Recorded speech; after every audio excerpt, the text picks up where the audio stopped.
Nang magkagayon ay hindi nakapagpigil si Jose sa harap nilang lahat na nakatayo sa sipin niya, at sumigaw, "Paalisin ninyo ang lahat ng tao sa aking harap!" At walang taong tumayo na kasama niya samantalang si Jose ay nagpakilala sa kanyang mga kapatid. At siya'y umiyak ng malakas. Narinig ng mga Egyptyo, at narinig ng sangbahayan ni Faraon. At sinabi ni Jose sa kanyang mga kapatid, "Ako'y si Jose, buhay pa ba ang aking ama?" At ang kanyang mga kapatid ay hindi manggaw-kasagot sa kanya, sapagkat sila'y nagugulumihanan sa kanyang harap. At sinabi ni Jose sa kanyang mga kapatid, "Lumapit kayo sa akin, isinasamo ko sa inyo." At sila'y lumapit, at kanyang sinabi, "Ako'y si Jose na inyong kapatid, na inyong ipinagbili upang dalhin sa Ehipto. At naiuwi huwag kayong magdalamhati o magalit man sa inyong sarili na inyo akong ipinagbili rito, sapagkat sinugo ako ng Diyos sa unahan ninyo upang magadya ng buhay. Sapagkat may 2 taon ng ang kagutom ay nasa lupain, at may 5 taon pang hindi magkakaroon ng pagbubukid o pag-aaniman. At sinugo ako ng Diyos sa unahan ninyo upang papanatilihin kayong pinakalahi sa lupa, at upang iligtas kayong buhay sa pamamagitan ng dakilang pagliligtas.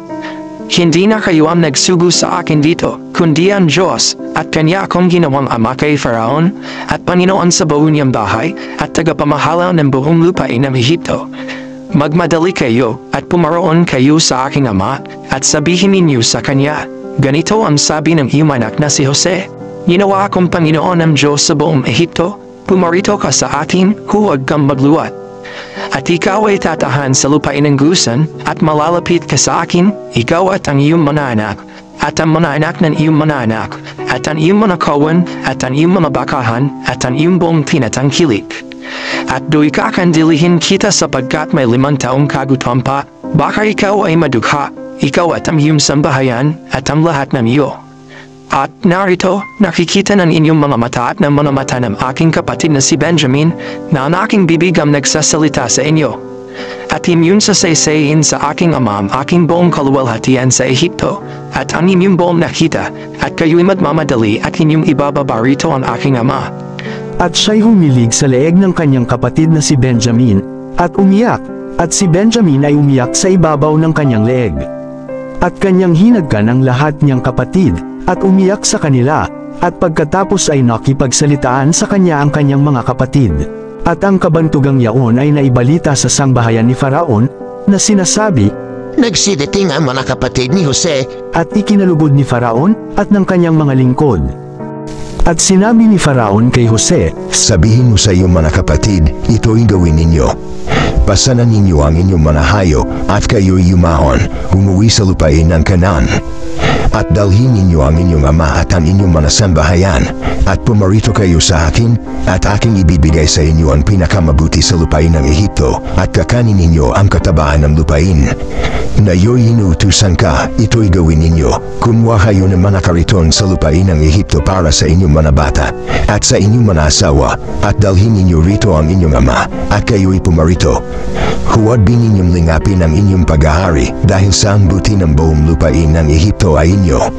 At ginawang gayon ng mga anak ni Israel, at binigyan sila ni Jose ng mga kariton, ayon sa utos ni Faraon, at sila'y binigyan ng mababaon sa daan. Sa kanilang lahat ay nagbigay siya ng mga pampalit na bihisan.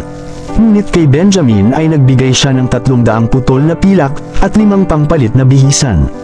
At sa kanyang ama ay nagpadala siya ng ganitong paraan, 10 asnong may pasang mabuting mga bagay sa Ehipto, at 10 asno na may pusang trigo at tinapay at pagkain ng kanyang ama sa daan.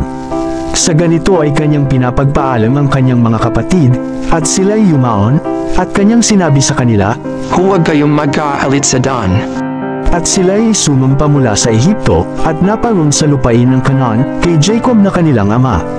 At kanilang isinaysay sa kanya, na sinasabi, Si Jose ay buhay pa, at siya'y puno sa buong lupain ng Ehipto.